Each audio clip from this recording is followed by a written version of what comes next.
there, guys. Brian McFadden here, back with pod number 2 of this, did I say this? Glorious O Canada Countdown. We've got the weed, the pot, ganja, grass, smack, call it what you want. Okay, maybe not smack, because that would be wrong. The point is that VC Squared producer Franklin Lopez took a look at the marijuana situation in Canada and found out that as long as people keep growing it, selling it, and smoking it, law enforcement will be looking to bust them. And they do.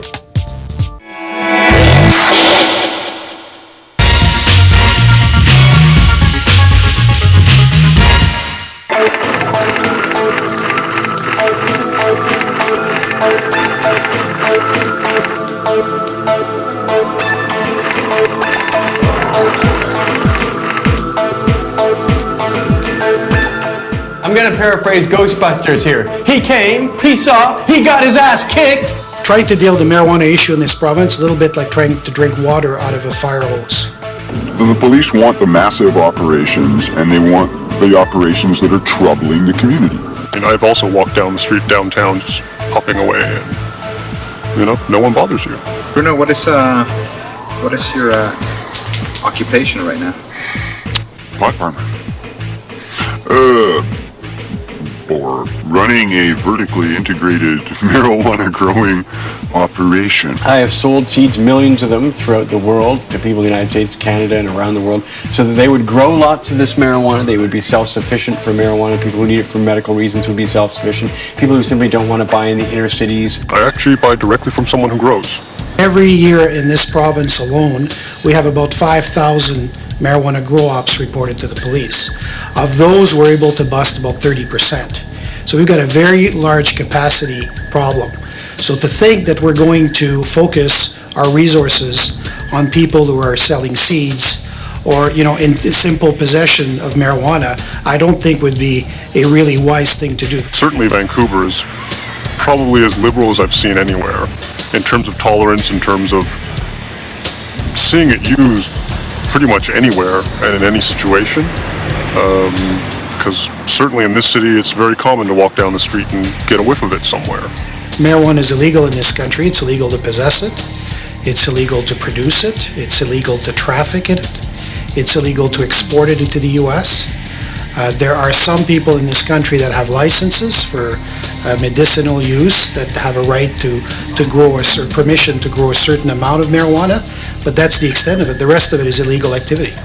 However, in practice, before the courts, the 4 out of 5 people growing marijuana never go to jail, and of those who do, that 20%, they get an average of 4 to 6 months in jail, which to me is still absurdly harsh, but much less punishment than in the United States. In terms of getting caught, fear factor is very low. I'm actually more worried about cruising bandits, of which there are actual roving gangs of them that run around and disrupt growers. I'm more worried about them than the police because don't feel like a thorn in the side of society. The police don't seem to want me. Majority of first-time offenders at grow ops do not go to jail. They'll face some type, maybe probation, maybe a fine, community service, you know, that sort of thing. But jail time is very unusual on a first offense. 10 years ago, the situation here was in some ways much worse than the United States. Books and magazines about marijuana were banned. There were no hemp stores across Canada. There were no pipes and bongs being sold across Canada. There was no legal medical marijuana. There was no hemp industry.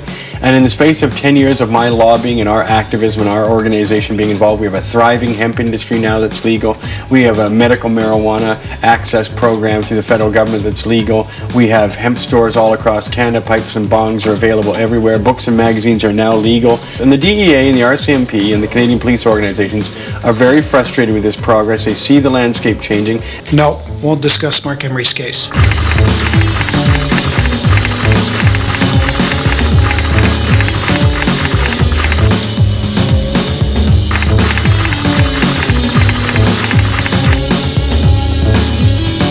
I think he's a good guy. I think he's an honest guy.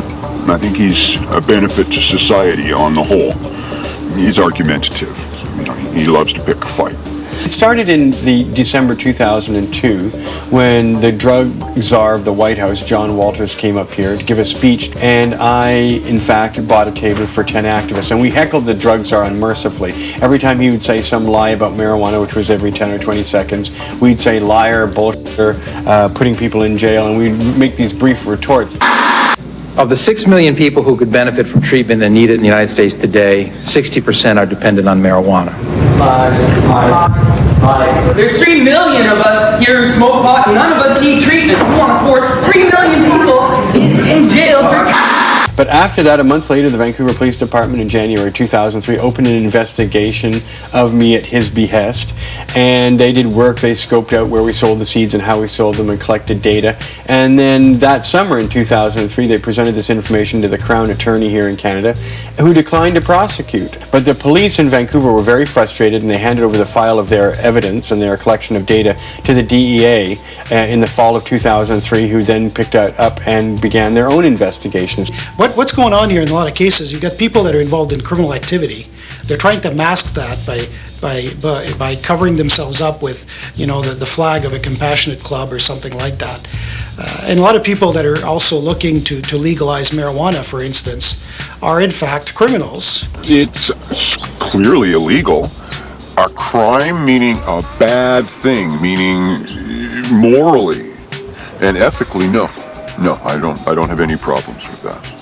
Certainly more than marijuana, there are just bigger problems, whether it be rampant heroin, hard drugs like heroin, cocaine, crack, crystal meth, are also problems here just as much as in any other big city, and cause more real problems, whether it be through petty crime to, violent crime.